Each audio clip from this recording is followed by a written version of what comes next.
நாமத்தால் உங்களுக்கு சமாதானம் உண்டாவதாக, கிருபை பெறுவதாக. இயேசுவின் நாமத்தில் அவருடைய ஊழியக்காரன் உங்களை வாழ்த்துகிறேன், ஆசீர்வதிக்கிறேன். மூன்றாவதாக, இயேசு கிறிஸ்து இயற்கையின் மேல் அதிகாரம் உள்ளவர். இயற்கை என்று சொல்லும்போது நாம் பார்க்கிறோம், அதிக கடல் சீற்றங்கள், புயல்கள், சூறாவளிகள், நிலநடுக்கங்கள், பலவிதமான பேரிடர்கள்லாம் இந்த உலகத்தில் வருகிறது. இந்த எல்லா இயற்கை சீற்றங்களையும் அவருடைய அதிகாரத்தினாலே அடக்கி ஆள்கிறவர் இயேசு கிறிஸ்து. உங்களுடைய வாழ்க்கையில பெரிய சுழல் காற்று போல, பெரிய புயல் போல துன்பப் புயல் வீசலாம், பயங்கரமான போராட்டங்களாகிய சுழல் காற்றுகள் வீசலாம், எதிராளிகள் புயல் போல உங்களை நெருக்கலாம். உங்களுடைய வாழ்க்கையில எல்லாம் பறிபோன நிலைமையில நீங்கள் அமைதி இழந்து, சொல் காட்டிலே எப்படி ஒரு தேசம் பாதிக்கப்படுகிறதோ, அந்த பெருங்காட்டிலே புயல் காட்டிலே எப்படி ஒரு தேசம் பாதிக்கப்படுகிறதோ, அதுபோல உங்கள் வாழ்க்கை பாதிக்கப்பட்டிருக்கலாம். எனக்கு அருமையானவர்களே, இயேசுவை நம்புங்க. என்னை காப்பாற்றுறதுக்கு ஒரு தெய்வம் இருக்குதா? என்னை விடுவிக்க ஒரு தெய்வம் இருக்கிறதா? எத்தனை தெய்வத்தெல்லாம் நான் பார்த்துட்டேன், ஒன்றும் உதவி செய்யலையே. இந்த இயேசுவாது எனக்கு உதவி செய்வாரா என்று ஒருவேளை நீங்க கேட்கலாம். நீங்க மறுக்காம இயேசுவை நம்புங்க. இந்த இயேசு கிறிஸ்து உங்களை படைத்தவர். அவர் தாயின் வயிற்றில் உருவாகும் முன்னே உங்களை அவர் அறிந்தவர். நீங்க எப்படி பிறப்பீங்க, உங்களுக்கு என்ன பேர் வைப்பாங்க, நீங்க எங்க பிறப்பீங்கலாம் அவருக்கு இயேசுக்கு தெரியும். உங்களுடைய பிரச்சனைகள், இயற்கை என்றால் என்ன அர்த்தம்னா உங்க பிரச்சனை தான். உங்க பிரச்சனை பெரிய பிரச்சனையா இருக்கும், இதை சால்வ் பண்ணலன்னா உயிர் போயிடும் அப்படின்னு நீங்க நினைக்கலாம். சிலர் பெரிய கடன் பிரச்சனை மாட்டி நிற்பாங்க, மனைவி பிள்ளைகளோடு தற்கொலை பண்ணி சேர்த்துருவாங்க. அப்படி நாம சாகக்கூடாது. கடவுள் கொடுத்த உயிரை நாம பறிக்க கூடாது. அதுக்கு பதிலாக அதுக்கு பரிகாரம் எதனா இருக்குதா அப்படின்னு நம்ம பார்க்கணும். அந்த பரிகாரம் தான் இயேசு கிறிஸ்து. இயேசு உன் பரிகாரி. எவ்வளவு பெரிய கடன் பிரச்சனை, வறுமை, ஏழ்மை, துன்பப் புயல்கள், சொல் காற்றுகள், எதிரிகள், இப்படி எல்லா பக்கமும் உனக்கு விரோதமாய் காற்று வீசுகிறதா? புயல் காற்றிலே தடுமாறி கொண்டிருக்கிறாயா? உன் பிரச்சனை எவ்வளவு பெருசோ அதை விட இயேசு பெரியவர். உன் பிரச்சனை எவ்வளோ பெருசோ அதையெல்லாம் அடக்கி ஆள இயேசுவுக்கு தெரியும். அவர் வல்லமை உள்ள தேவன், சர்வ வல்லமுள்ள தேவன் இயேசு கிறிஸ்து. சீஷர்கள் ஒரு நாள் அவர்கள் படகிலே போகும்போது அப்படிப்பட்ட புயல் வீசினது. மத்திய 8ஆம் அதிகாரம் 23-27 வரைக்கும் இயேசுவும் சீஷர்களும் படகில ஏறி போய் கொண்டிருக்கும் போது பயங்கர சுழல் காற்று உண்டானது. அவர் இயேசு படகிலே பின்பக்கத்தில் நித்திரையாயிருந்தார். சீஷர்கள்லாம் எழுப்பி, ஐயரே நாங்கள் மடிந்து போகிறது உங்களுக்கு கவலை இல்லையா, எழும்பும் என்று சொல்லி எழுப்பினார்கள். அப்ப இயேசு உடனே எழுப்பினார். சுற்றிலும் பயங்கர புயல் காற்று, சுழல் காற்று எல்லாம் வீசுகிறது. அப்போ இயேசு அவங்கள பார்த்து என்ன சொன்னார் தெரியுமா? ஏன் பயப்பட்டீர்கள்? ஏன் உங்களுக்கு விசுவாசம் இல்லை? ஏன் இதுக்கெல்லாம் பயப்படுறீங்கன்னு சொன்னார். சொல்லிட்டு எழுந்து காற்றை பார்த்து, கடலை பார்த்து, இறையாதே அமைதலாயிரு என்று இயேசு கிறிஸ்து கட்டளை கொடுத்தார். அவர் சொன்ன வார்த்தை நிமித்தமாக காற்றும் கடலும் அமைதியாக மாறினது. அந்த புயலெல்லாம் அடங்கி போனது, அலைகள் எல்லாம் அடங்கி போனது.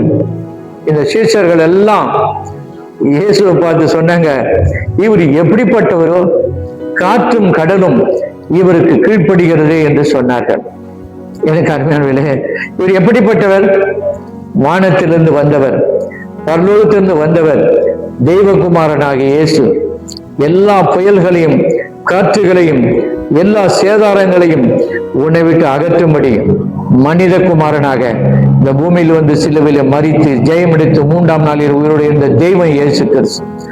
இந்த இயேசு கிறிஸ்து உன் பிரச்சனைகள் எவ்வளவு பெரிதாக இருந்தாலும் அந்த துன்பப் புயலை, கடன் என்ற புயலை, சத்துருக்கள் என்ற புயலை, சொல் காற்றுகளை அடக்க அவர் வல்லவர். இன்றைக்கு இயேசுவின் மேல ஒரு உறுதியான நம்பிக்கை வை. எல்லா தெய்வம் உன்னை கைவிடலாம், ஆனா இயேசு என்ற மெய்யான தெய்வம் உன்னை கைவிடவே மாட்டார். கர்த்தராகிய இயேசு கிறிஸ்துவின் நாமத்தினால இன்றைக்கு உன்னுடைய பிரச்சனையை அவர் மாற்றுவார். வேதம் சொல்லுகிறது, அவருடைய நம்முடைய பாடுகளை துன்பங்களை, துயரங்களை சிலுவையின் மேல் சுமந்தார் என்று எழுதியிருக்கிறது. அருமையானவர்களே, அவருடைய வார்த்தை ஒரு நாளும் வெறுமையாக, இந்த பரிசுத்த வேதாகமம் எழுதி கொடுத்த அவருடைய வேதாகமம் ஒவ்வொரு வார்த்தையும் நிச்சயமாக நிறைவேறும். வானமும் பூமியும் ஒழிந்து போகும். அவர் எழுதி கொடுத்த வார்த்தை ஒன்றாகிலும் அழிந்து போகார். இயேசு கிறிஸ்து என்ற தெய்வம் உலகத்திலே உயிர் உள்ளவராய் ஜீவித்துக் கொண்டிருக்கிறார். எல்லா இடத்திலும் இருக்கிறார். நிறைய பேர் சொல்றாங்கல்ல, தூணிலும் இருப்பார், துருமிலும் இருப்பார். இயேசு எல்லா இடத்திலும் இருக்கிறார். உங்க வீட்டுக்குள்ள இருக்கிறார். நீங்கள் உட்கார்ந்து இருக்கிற போற இடத்துல, வருகிற இடத்துல எல்லாத்திலும் இருக்கிறார். ஒன்னும் தேவையில்லை. இயேசு கிட்ட நீங்க சாக வேண்டியதில்லை. சாகிறவனுடைய சாவை கர்த்தர் விரும்புவதில்லை. நீங்கள் தற்கொலை பண்ண வேண்டிய அவசியம் அல்ல. ஊரை விட்டு ஓட வேண்டிய அவசியம் அல்ல. உங்கள் வாழ்க்கையை முடித்துக் கொள்ள வேண்டிய அவசியம் அல்ல. இயேசு உங்கள் துன்ப புயலை, சூறாவளியை, சொல் காட்டை, கடன், வறுமை, ஏழ்மைகளை, பயங்கரமான எதிராளிகளின் தாக்குதல்களை எல்லாம் முறியடித்து உங்களை வாழ வைக்கிற தேவன் இயேசு கிறிஸ்து. இந்த இயேசு கிறிஸ்துவை உள்ளத்துல வாங்கன்னு சொல்லி கூப்பிடுங்க. இயேசுவே, நீங்க என் உள்ளத்துல வாங்க, என் துன்ப புயலை மாற்றுங்க, என்னுடைய கடன், வறுமை, ஏழ்மைகளை மாற்றுங்க சொல்லி கூப்பிடுங்க. இயேசு கிறிஸ்து மெய்யாகவே வந்து இந்த நாளில உதவி செய்யார். அன்றைக்கு சீஷர்கள் அவர்கள் கூப்பிட்டார்கள், கதறினார்கள், ஐயோ ஆண்டவரை, நாங்கள் என்ன செய்வோம்? காற்றும் கடலும் கொதிக்கிறதே, இப்படி பயங்கரமாக சூறாவளி எழும்பி விட்டதே, நாங்கள் மடிந்து போகிறோமே, கவலை இல்லையா என்று சொன்னார்கள். இயேசு எழுந்து காற்றையும் கடலையும் அதட்டி அமைதல் உண்டாக்கினார்.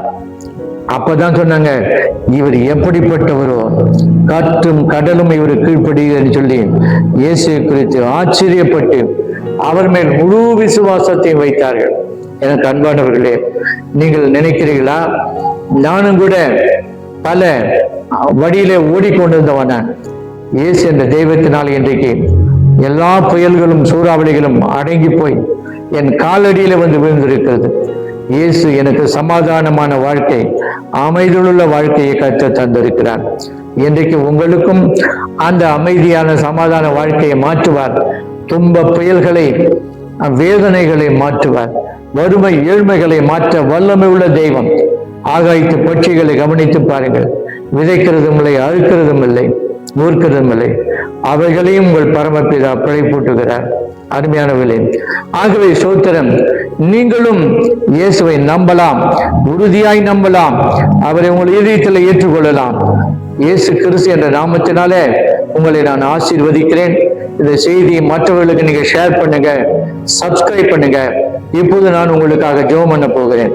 இயேசு கிறிஸ்துவின் வல்லமுள்ள நாமத்தினால் துன்ப புயல், கடுமையான வேதனைகள், கடன் பிரச்சனைகளாலே ஆண்டவரே தற்கொலைக்கு நேராய் ஓடுகிறவர்கள், செத்து போகலாம் என்று நினைக்கிறவர்கள், பிரிந்து போன குடும்பங்கள், அவிழ்ந்து போன குடும்பங்கள், சீர்ப்பு கெட்டு போன குடும்பங்களை இயேசு கிறிஸ்துவின் நாமத்தில் இன்றைக்கு கர்த்தர் தூக்கி எடுப்பீராக. ஒவ்வொருவரையும் சுகமாக்குவீராக. ஒவ்வொருடைய பிரச்சனைகளையும் மாற்றுவீராக. பிரச்சனைகளை மாற்றுகிற ஒரே ஒரு தெய்வம் இயேசு கிறிஸ்து மாத்திரமே என்பதை அறிந்து கொண்டு உம்மை உள்ளத்திலே ஏற்றுக்கொண்டு அவர்கள் இன்றைக்கு சமாதானத்தோடு வாழும்படி கர்த்தர் உதவி செய்வீராக. இயேசுவின் நாமத்தில் அவர்களை ஆசீர்வதிக்கிறேன். இயேசுவின் நாமத்தில் பிதாவே.